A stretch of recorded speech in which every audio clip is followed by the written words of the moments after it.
The story starts in Lunary, a prosperous land bathed in the light of the goddess, where all kinds of races live in harmony, led by their king to maintain balance.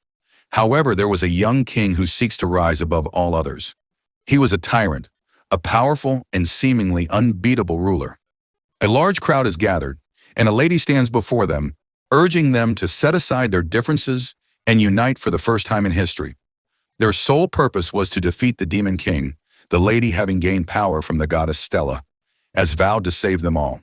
An elf maiden, filled with fear of death, was reassured by a male elf, who promises to protect her. A young boy observes the immense number of armies and adventurers gathered, declaring that there was no way the demon kingdom could defeat them. Suddenly, the demon king appears, mocking the assembled forces. He tells them they were doing him a favor by gathering there, and now he will end them all in one swift blow. Fear spreads through the crowd, and people begin to flee. Despite their retreat, they cannot comprehend how the demon king has arrived, given that his kingdom lies miles away. As they run, the demon king conjures multiple magic circles in the sky, from which strange objects begin to fall. A cat-eared girl looks up in wonder, her breath catching as the very air grows suffocating. Another girl, recognizing the magnitude of the magic, murmurs that there was no way they could survive such an overwhelming force. The girl charged forward, determined to break through the demon king's defenses and strike at him. In response, the demon king erected a powerful barrier to protect himself. Despite the barrier, the girl didn't falter. As they clashed, their combined force created a massive explosion. Yet the girl remained standing. The demon king was stunned. He couldn't fathom how a weak human like her could reach him. He demanded to know what made her so strong, convinced there was no way a mere human could possess such power. He warned her not to think she could hide it from him, vowing that he would uncover the truth one way or another. Sparks crackled around the girl as she replied, revealing that it was something the demon king would never understand. He was baffled by the idea of something beyond his comprehension. After all, he was the demon king. There was nothing in the world he couldn't grasp. His curiosity gnawed at him, and he questioned her once more, that what could it possibly be? With unwavering resolve, the girl answered simply that it was love. The demon king asked incredulously if she was claiming that she had broken through his specially forged bloody manticore spine and dark matter barriers, using nothing but the power of love. The girl blushed and shyly agreed. The demon king felt a strange discomfort. He had no concept of love or anything related to it. His mind filled with unsettling thoughts, but he forced himself to calm down. After all, he was a demon who had sought power for centuries, and surely there must be something, anything, that he heard about the power of love. For the first time, his battle knowledge was challenged, but he could never let the enemy know that she was right, that he was, in fact, likely incapable of love and didn't even understand what it was. The girl playfully acted cute and asked if she was correct in assuming he truly didn't know what love was. The demon king was taken aback. How could she possibly know? Sweat began to beat on his forehead and he snapped, insisting it was ridiculous. He was the most evil and powerful demon king capable of anything, including love. He then referred to her as the hero of the human kingdom and declared that he would prove her wrong. In a rush of anger and embarrassment, he turned to leave, but she called after him, urging him to wait. Though she was frustrated, she couldn't help but feel a little embarrassed as well. The scene shifts to the demon king's castle, where his first general was shocked to hear that the demon king had retreated. The maid agreed, mentioning that the demon king had flown back to the castle in the middle of his battle with the hero. The first general, shocked, remarked that the demon king would never retreat from a fight and asked where he was now. The maid replied that since his return, the demon king had done nothing but sit there, staring at the sky all day. The general wondered why the demon king was gazing at the sky. He then noticed that the demon king was mumbling to himself, so perhaps he was plotting new strategies to defeat the hero. But the demon king, lost in thought, questioned whether he was truly incapable of love and pondered what love even was. He loved war. Did that count as love? Suddenly, the demon king stood up, declaring that he had made a decision. He was going to leave. The first general asked him to wait, but the demon king was already moving swiftly. The general hurried to follow him, warning him not to do anything rash and asking where he was going. Wherever the demon king went, the general vowed to follow and support him in any way possible. The demon king turned to him and simply replied that he was going to find love. The first general was stunned by this declaration. Taking on a human form, the Demon King traveled to the human kingdom. As he walked through the bustling market, he marveled at how easily he had infiltrated the kingdom's defenses. He sought to experience firsthand the human life the hero was so proud of. Using his demon eye skill, he scanned the city and spotted a man harassing a young girl, telling her that he liked her from the moment he laid eyes on her.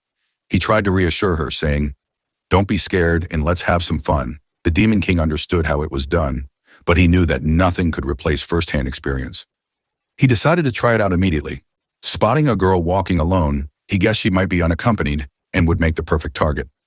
He approached her, placing a hand on her shoulder and telling her that he had liked her ever since he first saw her. But before he could continue, the girl turned and asked what it was. To his surprise, he realized that it was the hero he had encountered earlier. He wondered what she was doing there, puzzled by the unexpected encounter. Meanwhile, the first general followed the Demon King, but was quickly lost in the crowd. The hero turned, wondering if he had just made a mistake by admitting that he liked her. He was sweating, fearing that she might laugh at him, especially if she discovered that he was the Demon King from the Demon Kingdom. He knew he had to come up with a convincing excuse, something human. So he mentioned that he admired her battle style, impressed by how she could effortlessly switch from melee combat to explosive magic in an instant. He thought any human would find that remarkable. She wondered about her battle style and asked how he knew about it. Then a realization struck her. Taking a step back, she remarked that only one person in the world knew that about her, and it was him. He had cornered her and forced her to fight with her full strength, which for the Demon King Dazao was bold indeed. She felt a wave of discomfort. She wasn't mentally prepared to face the Demon King again. Thinking back to their last conversation made her cheeks flush with embarrassment. Who would say something so cheesy in real life? It was mortifying. She had spent her whole life practicing magic, swordsmanship, and combat techniques to face him. But she had never prepared herself for how to speak to him. Instead, she ended up spouting nonsense, just trying to get him to stop talking. She wondered if it was all part of his trap. Maybe his last reaction had been a deception designed to catch her off guard. There was no way he would take her words seriously. As expected, the Demon King knew exactly how to toy with human emotions. She murmured to herself that she couldn't let this happen again. She called out to Goddess Stella, then focused on marking the aura around herself. Dazo, on the other hand, thought it would be best to distance himself from her. The crowd began to wonder aloud if she was the holy maiden of the Lady Saint. One man agreed, saying that he could feel a warmth filling his heart. Others began to ask for her blessings, staring at her in awe. As they all continued to call her the Lady Saint, she felt a sense of confusion. The crowd surrounded her, and Dazo would feel guilty if he just left her there like that. She repeatedly asked them to move away, warning them that it was dangerous, but no one listened. She felt that she would never forgive herself if innocent people were hurt because of her presence. Just then, Dazo grabbed her hand, telling her to hold on, and with a snap, he made them both vanish from the scene. They reappeared in a room. C felt dizzy as though her head was spinning, and she wondered what was happening. She realized she was sitting on Dazo, her eyes still closed. He asked her how long she planned to stay like that. It wasn't that she was heavy, but the situation felt a little awkward. As she opened her eyes, she quickly realized her position and pulled back, confused about where she was and what he was doing. He casually explained that he could only teleport them to the last place he had marked, and the last place he had marked was his bedroom, because he had once marked it while trying to hurry back from the bathroom in the middle of the night. Her face turned red as she wondered if she was really in his room. Dazo confirmed, telling her that Devar was currently in his castle, deep within the Demon Kingdom. She grew angry, asking if he truly expected her to believe that he was trying to help her. He insisted that it was true. In response, she summoned 2 shining swords with a flick of her power and declared that she would end him right now. Meanwhile, outside Dazo's bedroom, the maid heard the sounds and recognized Dazo's voice. She opened the door, apologizing and excusing herself, saying she thought he was going on a trip. What she saw made her stop in her tracks. The girl was with Dazo, demanding that the Demon King let her go. The girl accused him of trying to play dirty, setting her up, and attempting to lock her away in his dungeon. Dazo, somewhat puzzled, wondered why she would think such things. He could easily dominate her without resorting to any of that. The maid, blushing from the awkwardness of the situation, quickly rushed out, apologizing for interrupting, claiming she had known he was engaged in such activities. Dazo, still confused, wondered what exactly the maid thought was happening. The scene shifted to the human kingdom, where the girl had finally returned. It had been quite the ordeal, and she thought she could spend some time sightseeing in the town after representing the Holy Church at the exhausting noble meeting. Instead, she had encountered the Demon King. She lay down on her bed, reflecting on the encounter. The Demon King had acted as if he wanted to fight, but she hadn't even drawn her sword. She wondered what his intentions were. Was there another trick in his mind? After losing her resolve to fight, she had decided to leave. The long journey, flying from the Demon Kingdom to the human kingdom and dealing with a demon, had drained her. However, she was relieved that the academy would be starting the next day. At least within the Holy Church grounds, away from Daezo's demonic presence, she could find some peace. The next day, at the Goddess Stella Academy, the educational institute of the Holy Church, she stood in the corridor, feeling incredibly sleepy. She had spent the entire night searching for the Demon King, but he had vanished as quickly as he appeared. As she looked around, she noticed a crowd gathered below. Curious, she wondered what was going on. A girl nearby explained that it was the new admission day, and she had heard that many talented young people had signed up, inspired by the Lady Saint. She laughed at herself, thinking that as a saint, she wasn't supposed to enroll in the academy. Instead, she should focus on her training to fight the Demon King. But sometimes she wanted to feel normal, so she had asked the head priest if she was allowed to attend the Holy Church Academy. To her surprise, the head priest had approved her request. It must have been because they wanted her to promote the academy, encouraging more people to join the cause to fight the Demon King and his generals.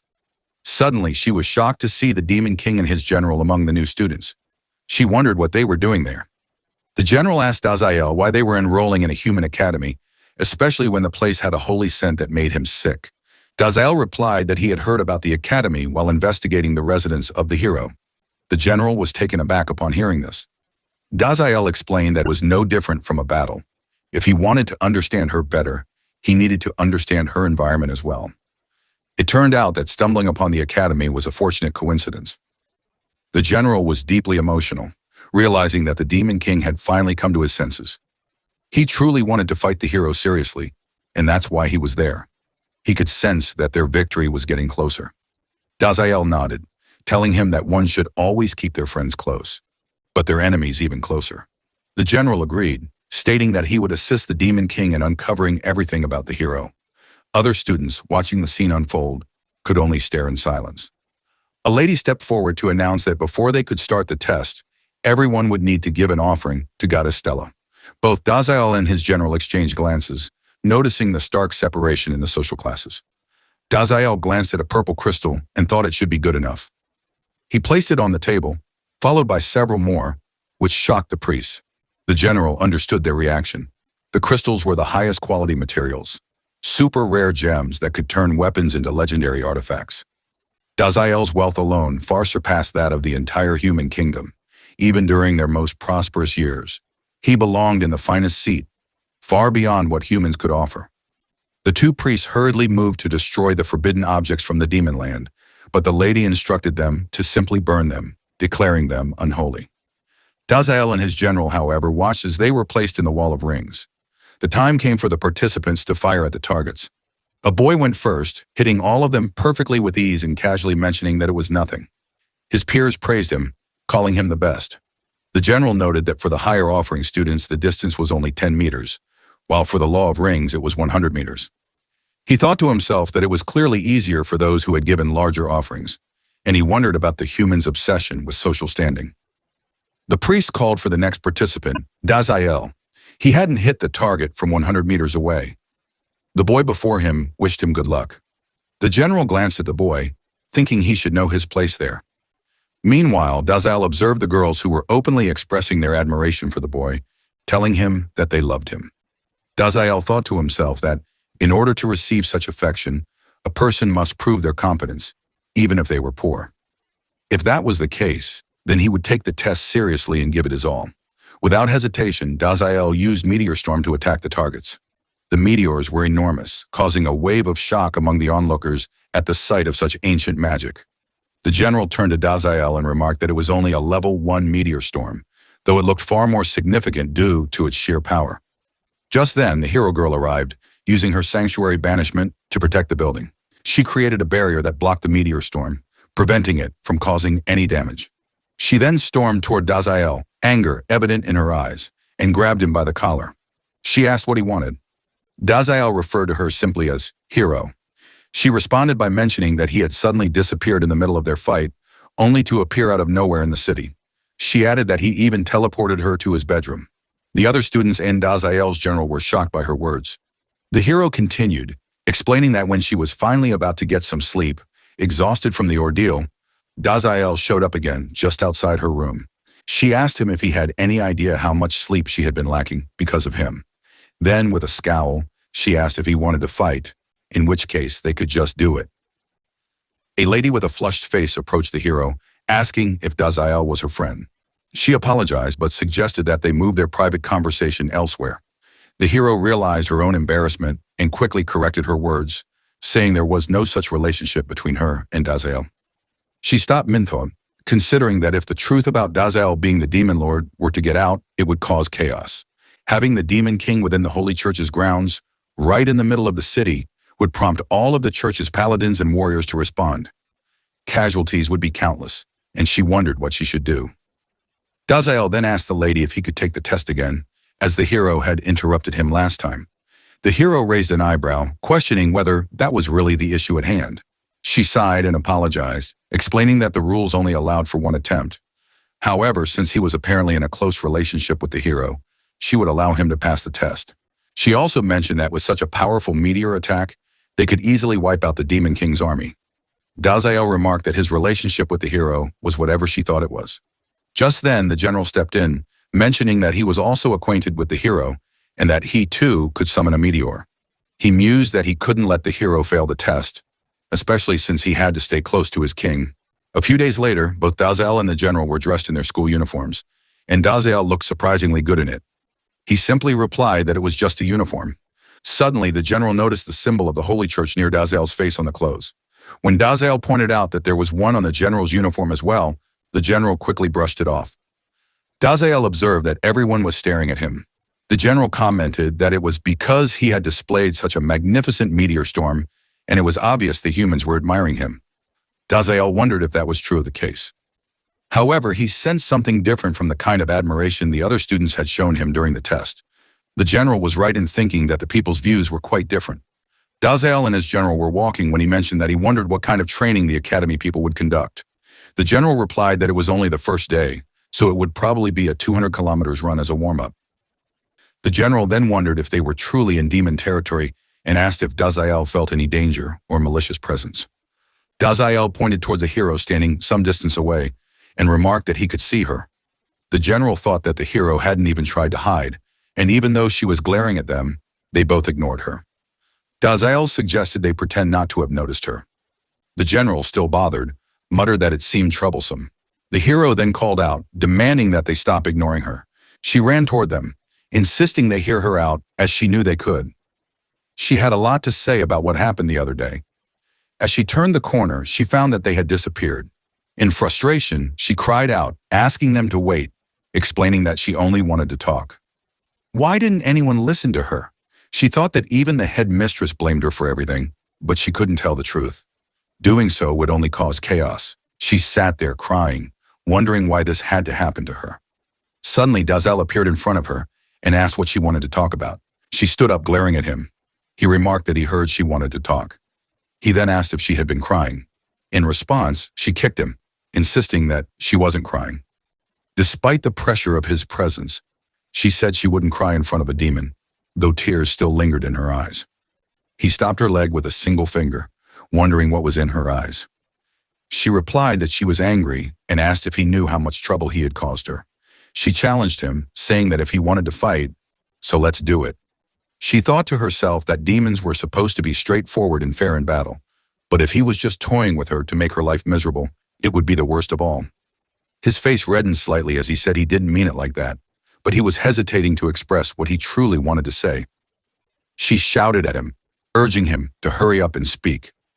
His face turned completely red as he confessed that he wanted to understand the meaning of love, and that's the only reason he came to the human school. She forced a laugh, controlling her emotions, and Daziel thought to himself that she must be so happy to be proven right. Now she understood why he had told her the truth. She turned to leave, saying that he was the Demon King, and that she wasn't supposed to trust him, as her duty was to protect her people. If for some reason she felt like he was telling the truth, if that was the case, maybe what he was trying to do wasn't entirely bad. She considered that if he got to know humans better, it might be part of his next move against the human kingdom. For now, she decided to let him do what he came for, but she swore she would keep an eye on him. If he hurt anyone in the kingdom, she would fight him with everything she had. She asked if he understood. Daziel promised her, calling her by name Sylvia. He swore that he would keep his word. She grew annoyed and told him not to call her by her name so casually. The scene shifts to the demon kingdom, where Luna the maid arrived at just the right moment. The second general of the demon army was looking for her. He mentioned that the king had asked her to return, but he couldn't find him anywhere. He then asked Luna if something had happened that he wasn't aware of, and why everyone always left him in the dark. Luna replied that the king had been acting strangely lately. The last time she saw him, he had brought a girl into his chamber. She had only caught glimpses of the girl, but she was certain the girl was human and had a strong holy aura. The second general was surprised to hear about the holy aura and wondered if the king might be under the influence of some human church's evil spell. Just then, they heard the door open, and someone appeared in front of the king's room. Luna was surprised and explained that the demon king had said he wouldn't be back for a while. Upon closer inspection, they saw that the person was wearing the emblem of the Stella Church, confirming the general's suspicions. The second general rushed toward the person, ready to punch him, declaring that he wouldn't let anyone control their king. However, it turned out that the person was actually the first general. Furious, the first general confronted the second general, asking how he dared to punch him and accusing him of trying to kill the first general and take his position. The second general, taken aback, denied the accusation and explained that he had just returned and found no one around. He asked what was going on. Laverian wondered how the second general had come to the conclusion that there would be an enemy. He explained that he had been teleported there by the king and expressed confidence in his assessment. Laverian then said something to the second general that caught him off guard. The second general was surprised to hear about the secret infiltration of the enemy's base. Laverian agreed, stating that it was indeed dangerous and that he would accompany the king alone. He then gave a lecture boasting that he was the best of all the 7 generals and always invited everywhere. The second general jokingly mentioned that if both of them were gone, he would take the demon king's throne, but the first general immediately shouted at him, warning him not to think such things as they were not dead yet. The scene then shifts to the human kingdom at Goddess Stella Academy, where Daziel and Laverian were walking. Daziel received a notice and mentioned that he was late the previous day and hadn't yet understood the class system at the academy. Laverian apologized for not being able to accompany his king to the new student ceremony. Daziel reassured him, saying not to worry about it. He admitted that it was his fault for forgetting to teleport Laverian back. Laverian mentioned that at the academy, students were free to choose their job classes, and he was flattered that Daziel had chosen the same class as him. He asked what job class Daziel had selected. Daziel replied that he had been a bit lost in that section, so he simply chose the one that kept mentioning demons, thinking it must be easy for demons like them. When Laverian saw the class Daziel had chosen, he was surprised and said that an exorcist was a job that required expertise in holy magic to kill demons. Daziel reassured him, saying not to worry about it. It was just for the human students in their early education. Laverian agreed, noting that they started from E-class as well, meaning they were dealing with low-grade exorcists. He added that what's the worst that could happen? Sylvia, overhearing the conversation, remarked that being an exorcist was perfect and that they would be in the same training ground since she had chosen the same class. Laverian turned to see her, shocked that she was also an exorcist. She responded, saying not to get too worked up yet, as she wasn't there to pick a fight. Daziel asked what she was doing there. Sylvia replied that she had told him before that she would keep an eye on him, and now that he had chosen the same job class as her, it made her work much easier. She added that if he ever did anything weird, well, who knows, and accidents happened in the exorcist training ground, and accidents were only dangerous to demons. Daziel remarked that it sounded like a really good evil plan. Laverian asked Sylvia if she was calling Harshal a hero. Sylvia apologized if she didn't sound like a hero, joking that the demons were rubbing off on her. Then Sylvia overheard a few girls gossiping about her, speculating that she was talking to a boy and wondering if he was her boyfriend. She felt embarrassed to hear this and turned to Daziel, telling him to mark her words and not do anything stupid, weird, or suspicious.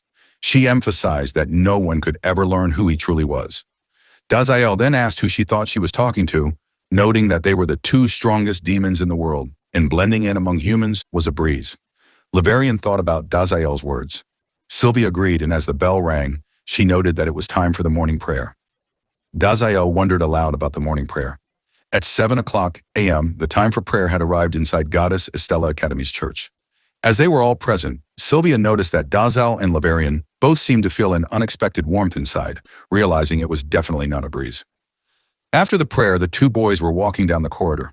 One of them had a job for the next hour, and the other boy replied that he had become a paladin, his armor animated, and that he could stay safe, even against strong demons. A noble boy bumped into them, and one of the two boys told him to watch where he was going. The noble boy, angered, wondered how they dared to speak back to him. He called them commoners and told them to know their place.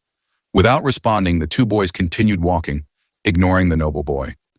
Daziel and Laverian walked together, with Laverian leaning on Daziel for support. The noble boy thought to himself that they must be new students in dark uniforms. He rushed toward them, thinking that they were commoners trying to get close to the saint, the girl whom even nobles held in high respect.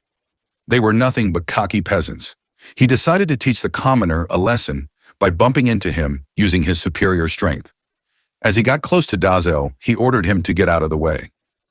When he bumped into Daziel, however, his shoulder bones shattered into pieces. He was set crashing into the wall and screamed in pain, calling out for a medic. Laverian, noticing the shattered window from the impact, remarked that he had broken the mirror-like glass with his power. He wondered how the boy had dared to bump into his cane on purpose. In a cold voice, he vowed to chop the boy into pieces and throw him to the hungry monsters of the demon kingdom. The boy, horrified by the threat, was left in shock. Laverian sent the boy flying into the sky and told him to rejoice as his life would be taken by the great demon king's #1 subordinate. Daziel remarked that Laverian was done for. Suddenly, Daziel sensed a sweet and thick holy aura, along with the sound of footsteps and a voice. A girl walked alongside Sylvia and asked her why she was smiling. Was something good happening? Sylvia replied that she was excited for her exorcist class and wondered what kind of lesson they would give to the civilians. Daziel reminded Sylvia of her earlier words, saying that if she saw them hurting anyone, she would continue the fight with everything she had. As Laverian prepared to attack the boy, Daziel activated his hyper-acceleration, which would only take a second. But with Sylvia so close, Daziel worried that he might not make it in time. If he failed, Sylvia would kick him out of the academy and he would lose his only chance to study about love. With no other choice, he used level 5 ancient dark magic to control time and space, making Laverian and the boy vanish just as Sylvia arrived. Sylvia turned to the girl and told her that she was already so skilled at support and healing, she would probably get bored in the priest job class. The girl responded, saying that Sylvia was the one who should join the same class as her for a change. She admitted that she was terrible at making new friends and might get lonely if she was left all alone. Sylvia wondered why she had felt a very strong surge of dark magic just a moment ago.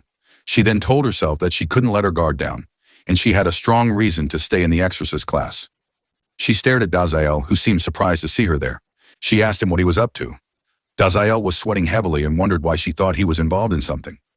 He thought to himself that no matter how idiotic Siddharth might seem, he was still the Demon King, and there were possibilities that everything was an act, hiding some ulterior motive. If that was the case, Sylvia decided, she would scan the entire academy grounds for any traces of dark magic. She activated her enhanced holy senses to check every corner of the academy. Her friend wondered why Sylvia had activated her skill. Sylvia thought it was better to be cautious and decided to use all her holy skill buffs to protect the academy and its inhabitants from any potential dark magic. She invoked Atonement, Guardian Spirit, Divine Song, Angel's Mercy, Radiance, Expergo, Hand of Gladius, and the Rite of Redemption. All the students started glowing, wondering if it was the power of the holy light. One girl felt blessed all of a sudden. A boy remarked that it was the power of the Lady Saint. Another boy wondered aloud if they were under attack. A student ran ahead, telling everyone to prepare countermeasures. Daziel was sweating profusely, feeling as though he were being trampled. He wondered why Sylvia was going all out. Was she really mad at him? It seemed like she was seriously considering kicking him out of the academy. Sylvia observed his expression and thought he looked like he was carrying something heavy. It was as if he was compressing his dark magic to the point where she couldn't sense it. Realizing this, she activated more holy protection, and a giant aura surrounded her. After using this protection on the entire academy, she pointed at Daziel and declared that she couldn't find anything suspicious. She would let him off the hook this time, but if he ever did anything weird again, she swore there would be consequences. As she walked away with her friend, the girl asked if they fought often. Sylvia nodded and replied that they could say she was born to fight him. The girl wondered if it was a couple's quarrel. Sylvia quickly responded that it wasn't, and her duty was to protect the people. She hadn't even considered dating, especially since Daziel was the Demon King. Meanwhile, behind the academy building, Laverium was on his knees begging Daziel for forgiveness. He admitted he hadn't thought it through when releasing the demonic aura and acknowledged that it had jeopardized their disguise in front of the humans, to the point they had no choice but to intervene.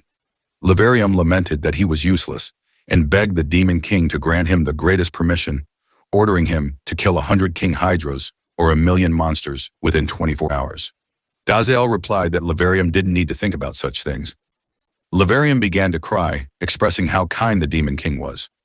Daziel, however, thought that it wasn't kindness, but rather a necessity.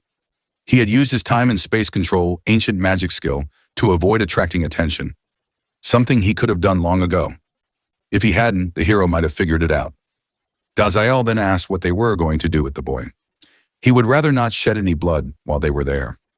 Laverium answered that he had taught the boy a very valuable lesson, that even trash could become the Demon King's loyal follower. The boy, battered and bruised, murmured that the Demon King was the strongest in the world and that he was the best.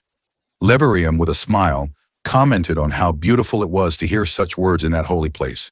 Since the boy had become a slightly better human being, Laverium decided to give him a present. Using his dark regeneration magic, Laverium healed the boy's injuries. The boy was surprised to find that his hand no longer hurt, but his shock only deepened when he saw the changes. He attempted to break the wall effortlessly, amazed at his newfound strength. Laverium looked on and asked if the boy found it impressive. He had upgraded the boy's hand, granting him the power of a demon so that he wouldn't embarrass himself as the Demon King's devoted follower. The boy, amazed by the power in his new demon hand, lifted a massive tree effortlessly.